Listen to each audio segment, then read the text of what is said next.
La oposición venezolana y el régimen de Nicolás Maduro vuelven hoy a la mesa de diálogo. Lo hacen nuevamente en la ciudad de Santo Domingo, a donde se han trasladado delegaciones de ambas partes. Los representantes de la Mesa de la Unidad Democrática llegan a este encuentro con una condición. Advierten que solo suscribirán un acuerdo que garantice la salida política, democrática y electoral del actual gobierno. Van por todo o nada.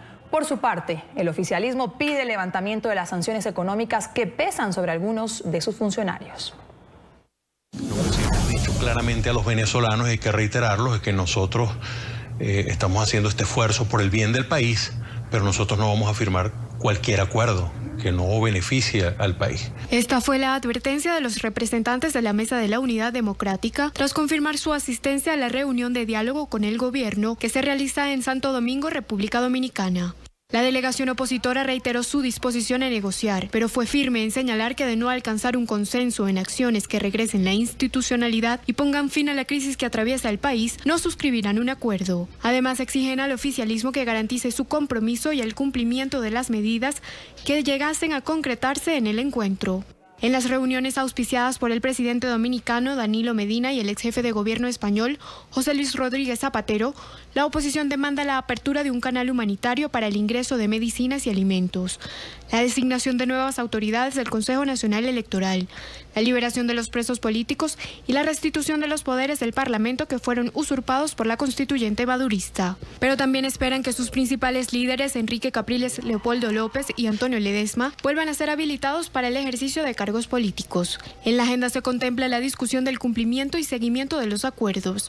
Sin embargo, el sector opositor, que rechaza el proceso de diálogo por considerar que carece de coherencia, insiste en que no se verán frutos mientras el oficialismo siga con su negativa a acceder a las principales solicitudes. Nosotros sí creemos en una negociación real, no en un diálogo ficticio. Y lo que estamos viendo es que son las mismas personas en el mismo lugar, con la misma agenda que desde el año 2014, 2016 y ahora en el 2017, cada vez que estamos a punto de lograr una transición. Durante el pasado encuentro celebrado a principios de diciembre, mientras los mediadores anunciaban avances, el ministro de Salud, Luis López, daba por descartada la apertura de un canal humanitario.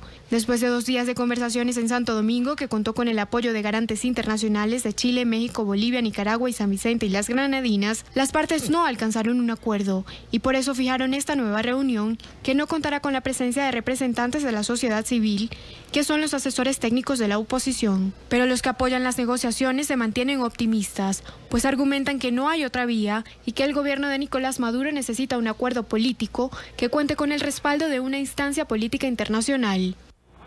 Vamos a saludar en Caracas, Venezuela, a Emilio Figueredo, ex embajador de Venezuela ante la Organización de Naciones Unidas y editor jefe de Analítica.com. Señor Figueredo, un buen día, bienvenido a la mañana de NTN 24. Buenos días y saludos a toda la audiencia de las Américas que sigue a NTN 24. Señor Figueredo, la oposición ya lo ha dicho, va por todo o nada. Tomando en cuenta lo que ha pasado en otras reuniones, ¿podemos esperar algún tipo de avance en este encuentro del día de hoy?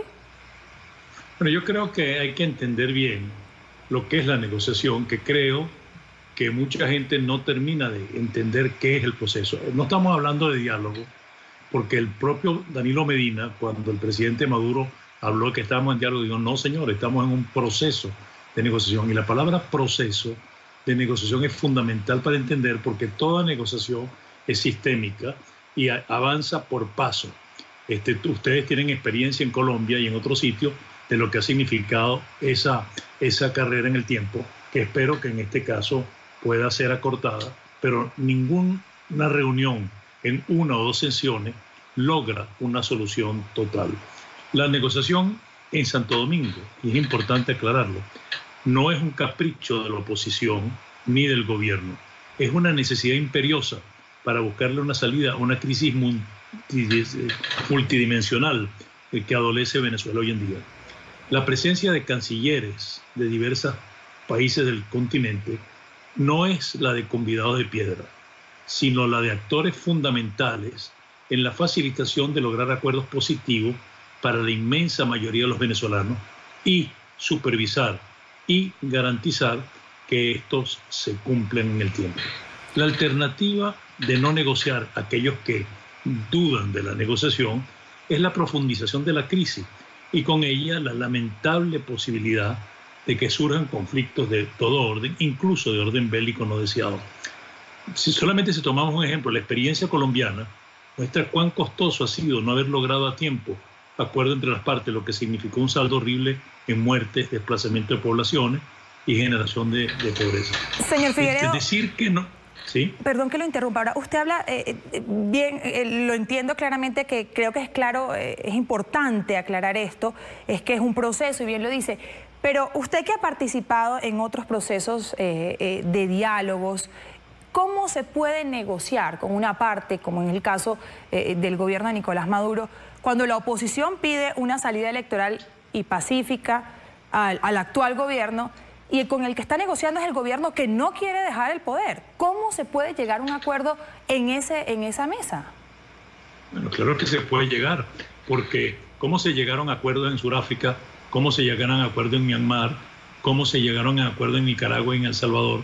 Evidentemente que siempre las partes al principio están totalmente polarizadas, pero el hecho mismo que el gobierno insista en la supresión de las sanciones es que las sanciones nos están afectando porque no consiguen líneas de crédito, no consiguen financiamiento y lo más grave es que no tienen respetabilidad internacional. Venezuela, el gobierno venezolano está totalmente aislado internacionalmente, solamente tiene sus aliados de siempre y los que pretenden ellos llamar como nuevos. Vimos el caso de China, que demandó por $27 millones a PDVSA. Entonces yo creo que los países no tienen en verdad amistad, decía Bismarck, sino intereses. Y en este momento, en esta negociación, no es una negociación entre la MUD y la oposición, sino que hay otros participantes detrás. Y otros participantes que consideran que la situación actual de Venezuela es dañina para el entorno, porque inclusive han calificado a Venezuela, el Departamento de Estado, como un Estado forajido. Entonces, detrás de esta mesa están detrás otras capitales. Por un lado, los intereses de La Habana y después los intereses de otros países. Por lo cual, ya esto no es una negociación bilateral entre oposición y gobierno, sino es una negociación en la cual participan muchos países a la vez. Y que tienen intereses directos en la solución de esta crisis, porque esta crisis, y particularmente la crisis humanitaria, la crisis de las migraciones forzadas, ponen en mucha tensión muchos países de la región, particularmente muy fuerte en el caso de Colombia, en el caso de Brasil, en el caso de Panamá, en el caso de Perú, en el caso de Chile. O sea que todos quieren que se busque una salida. Pues Emilio Yo Figueredo, lo que pienso es que si no hay nada, si no sucede nada, las presiones se van a incrementar, las sanciones se van a incrementar. Por lo cual, si bien yo no creo que es un todo o nada, es un proceso continuo y tiene que haber avance. Yo no creo que esta sea la última sesión, porque ninguna negociación se ha resuelto de forma express, pero sí tiene que haber algunos puntos concretos que deberían salir de esto. El que se salga de la mesa, el que tumbe la mesa, va a tener unas consecuencias muy malas en el contexto internacional. yo creo que aquí lo más importante es que al pueblo venezolano se le solucionen los problemas que vive diariamente, entre ellos no conseguir alimentos, no conseguir medicinas, el que sale a la calle y la inseguridad está desbordada. Creo que esa sería o debe ser la prioridad de este diálogo. Emilio Figueredo. Ahora otro punto, perdón, Sí. otro punto que quería aclarar. Cuando se dice que lo que está ahí no representa, yo le preguntaría a usted si está presente el 99% de los miembros de la Asamblea Nacional. ¿Eso es representativo o no es representativo? Pues Emilio Figueredo, ex embajador de Venezuela ante la ONU, también editor jefe de analítica.com. Muchísimas gracias por habernos acompañado el día de hoy aquí en la mañana de NTN 24. Muchas gracias a ustedes. Un buen día.